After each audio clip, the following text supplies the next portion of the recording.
კიდევ ერთხელ მოგესალმებით, აჭარა Times იწყებს მორიგ პირდაპირ ეთერს, ამჯერად გიერთდებით ბათუმის ბულვარის ცენტრალური შესასვლელიდან და როგორც თქვენ კადრში ხედავთ, ამ წუთებში მიმდინარეობს ქორწინების სახლის დემონტაჟი. დილიდან დაიწყო ეს პროცესი და როგორც ხედავთ, ამ ეტაპზე შენობის ნაწილი უკვე დანგრეულია და როგორც ქართული ოცნების ბათუმის მერია განმარტავს, გადაწყვეტილება მიღებული არის მოქალაქეთა მოთხოვნისა და ასევე ბულვარის განაშენიანების გეგმის თანახმად და სწორედ ამას ეფუძნება ეს გადაწყვეტილება და თქვენ ხედავთ კადრში უკვე მიმდინარეობს სადემონტაჟო პროცესი და რა იქნება ამ ტერიტორიაზე უკვე ამ შენობის დანგრევის შემდგომ არავინ იცის, ამის შესახებ ჯერჯერობით არ არის ცნობილი და მე როგორც ადგილზე ვხედავ, აქ იმყოფება ქართული ოცნების ბათუმის ბულვარის ადმინისტრაციის დირექტორი არჩილ ანთაძე, რომელსაც გასაუბრების შესაძლებლობა მეძლევა. მოგესალმებით, ბატონო არჩილ. პირდაპირ ეთერში ვარ, თუ შეგიძლიათ გვიპასუხოთ გადაწყვეტილება, რომელიც უკავშირდება ქორწინების სახლის დემონტაჟს, რისგან არის მიღებული. უკაცრავად, ერთ წუთი ჩავეწერები და მოგახსენებ. პირდაპირ ეთერში ვართ, რამდენიმე წუთი გჭირდება იმისთვის, რომ სამსახური მოგახსენებთ ბატონო სულხან. უკაცრავად. თქვენ არ შეგიძლიათ გითხრათ ბულვარის ადმინისტრაციის განაშენიანების გეგმის შესაბამისობაში არ მოდიოდა აღნიშნული შენობა-ნაგებობა. აღნიშნული შენობა-ნაგებობა ეკუთვნოდა იუსეცის სამინისტროს, მის თავის ნებართვის საფუძველზე მოხდა დემონტაჟი, რომელიც კეტავდა ბულვარის ცენტრალურ შესასვლელს, იყო მოქალაქეთა აქტიური მოთხოვნა აღნიშნული ობიექტის აღებასთან დაკავშირებით და აქედან გამომდინარე გათვალისწინებული იქნა საზოგადოების ინტერესი და მოხდა აღნიშნული შენობის დემონტაჟი. უпростоრად ხორციელდება დემონტაჟი, როგორც ხედავთ.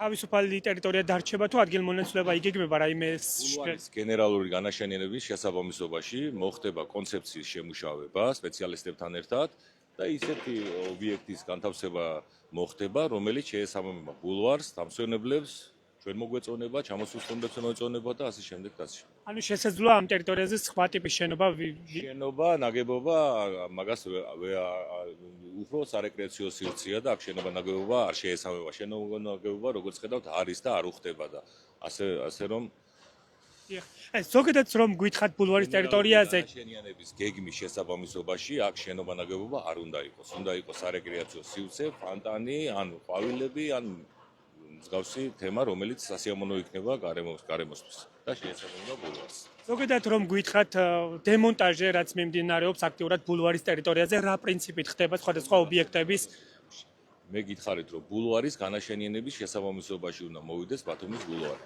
და მოხდება გამწვანების ჩანაცვლება, ლანდშაფტის გაჯანსაღება და აღნიშნული პროცესი მიმდინარეა და გაგრძელდება აქტიურად მომავალში. მაგალითად, რას უპირებთ ამბასადორს, რომელიც თავის დროზე აშენდა დაახლოებით 4 სართული უკანონოდ და თქვენ კადრში ხედავთ რამდენიმე მეტრში მდებარეობს. კომპეტენცია არა და შესაბამის სამსახურები საქმის კურსში იქნებიან და მეაქცევენ აღნიშნულ პროცესს ყურადღებას. ადმინისტრაცია მიმართა მუნიციპალურ ინსპექციას, რომ მაგალითად ამბასადორი ეს შენობა არის უკანონო 4 სართული დაახლოებით. ყველა სამსახური არის საქმის კურსში აღნიშნულ პროცესთან დაკავშირებით და მიიღებენ გადაწყვეტილებას უკაცრავად. თქვენ ზოგადად რას ფიქრობთ ამბასადორთან დაკავშირებით? შეესაბამება ამ სივრცეს ამბასადორი? ბატონო არჩილ, რატომ გარბი ხართ? მიპასუხეთ პირდაპირ ეთერში. არასოდეს არ გაუქცეულო არ და რას ფიქრობთ ამბასადორზე, რომელიც მდებარეობს კულტურული მემკვიდრეობის დაცვის ზონაში? კულტურული მემკვიდრეობის და ძეგლთა დაცვის დეპარტამენტს რომ მიმართოთ, ისინი გაგცემთ. თქვენ რას ფიქრობთ? შეესაბამება ამ სივრცეს ამბასადორი? ბატონო არჩილ, უკაცრავად და პირდაპირ ეთერში ვარ და მაყურებელ საინტერესო. უკაცრავად ჩაწერა მაქვს. ამბასადორთან დაკავშირებით ქართული ოცნების მთავრობა რატომ ვერაფერს ამბობს? დაანგთხოვთ ხელი არ შეგვიშავა. ამბასადორთან დაკავშირებით რატომ ვერაფერს ამბობთ, ბატონო არჩილ? 4 სართული აშენდა უკანონოდ, ამის შესახებ შეთანხმება არ ყოფილა წინასწარ. კულტურული მემკვიდრეობის დაცვის ზონაში. მიმართეთ კულტურული მემკვიდრეობის და ძეგლთა დაცვის სააგენტოს და გაგცემთ პასუხს. ამ ეტაპზე თქვენ წარმოადგენთ ბულვარს და ადმინისტრაციას და თქვენ უნდა გადაწყვიტოთ რა ტიპის შენობა უნდა იყოს ამ სივრცეში. შენობა მაგ საკითხთან დაკავშირებით არა ვარ კომპეტენტური და მიმართეთ შესაბამის სამსახურს. როგორ არ ხართ კომპეტენტური ბულვარის ადმინისტრაციის დირექტორი ხართ და თქვენ უნდა გადაწყვეტოთ რა ტიპის შენობა იქნება ბულვარის ტერიტორიაზე.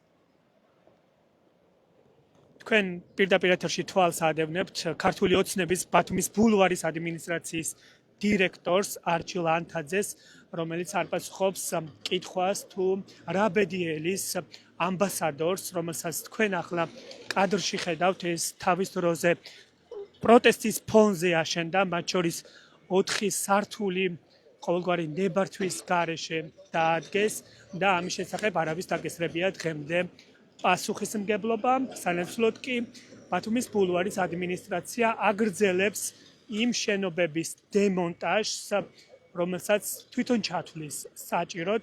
ერთ-ერთი ასეთი შენობა დღეს არის მაგალითად ქორწინების სახლი.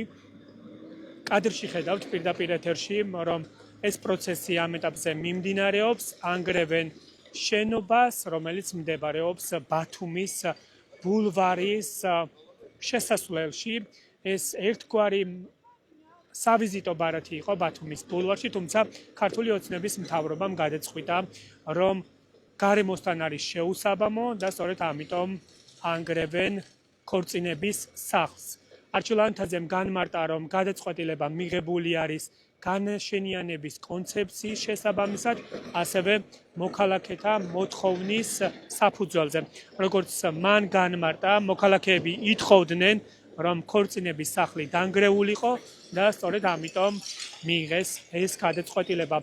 ეს შენობა არ არის ერთადერთი, რასაც ბულვარის ადმინისტრაცია ანგრევს ზღვისპირა პარკში, რამდენიმე კაფე რესტორანი უკვე მიწასთან გაასწორეს, დემონტაჟი აქტიურად მიმდინარეობს სარეკრეაციო ზონაში და ჯერჯერობით არ აქვს საზოგადოება ინფორმაცია იმის შესახებ, თუ რა ტიპის ან რომელი შენობის დემონტაჟი იგეგმება. ამ ეტაპზე კი მიმდინარეობს, როგორც თქვენ კადრში ხედავთ, ქორწინების სახლის დემონტაჟი. არჩილ ანთაძეს კითხეთ ჩვენ ამბასადორზე, რომელსაც თქვენ ხედავთ ახლა კადრში, კულტურული მემკვიდრეობის ძეგლის ზონაში მდებარე შენობას, რომელიც თავის დროზე საზოგადოების დიდი ნაწილის პროტესტის ფონზე აშენდა, თუმცა სამშენებლო პროცესში გამოიკვეთა არაერთი უკანონობა, მათ შორის 4 სართული ისე დააშენეს, რომ ამის შესახებ წინასწარ არ იყო ნებართვა გაცემული. უკვე მშენებლობა რომ დასრულდა, კულტურული მემკვიდრეობის სააგენტომ უკანონობა ოფიციალურად დააკანონა და ნებართვა გასცა. საინტერესო და აღსანიშნავია ის გარემოებაც, რომ ამბასადორის ერთ-ერთი მეწილი არის რუსეთის მოქალაქე და